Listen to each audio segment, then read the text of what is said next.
अब देखिए, जो आज प्रेस वार्ता का मुख्य बिंदु है, जब न्यायालय जाता है मामला, जब साक्ष्य देने होते हैं, हलफनामा देता है कोई याचिकाकर्ता, तो क्या होता है?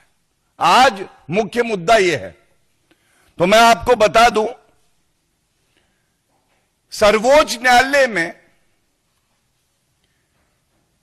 कल ऐसी एक याचिका आई जिसमें कहा गया, और मैं शीर्षक पढ़ देता हूं, supreme court dismisses petition challenging 2024 Maharashtra assembly elections over alleged bogus voting. यह कल का आदेश है। एक याचिकाकर्ता गया, उसने कहा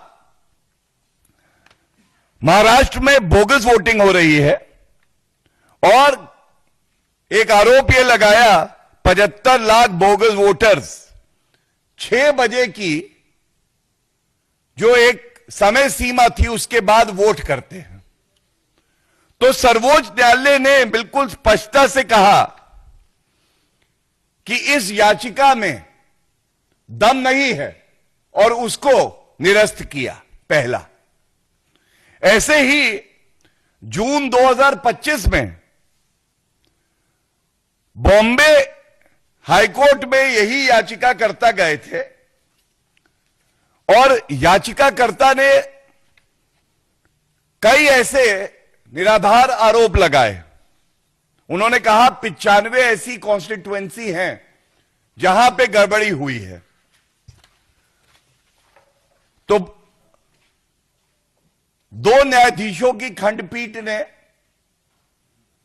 इस याचिका को निरस्त किया, और एक बात जो कही, ये कुछ शब्द हैं, ये जो पिटीशन लगाई है ये बहुत ही कैजुअल तरीके से लगाई है, लापरवाही है इसमें।